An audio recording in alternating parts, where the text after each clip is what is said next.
આજે તો મારે ગાજરનો હલવો બનાવવાનો છે. આપણે ગાજર સોલી દઈશું. આપણે ગાજરને શેની નાખીશું.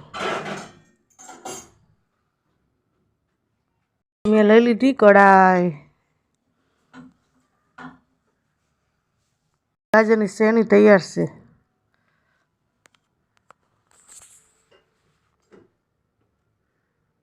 બદામ કાજુ નાખી દઈએ. પછી આપણે દૂધ નાખી દઈએ.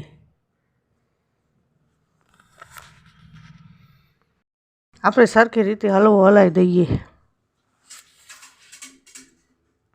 હવે આપણે એક બાઉલ જેટલી મોરસ નાખી દઈએ અંદર.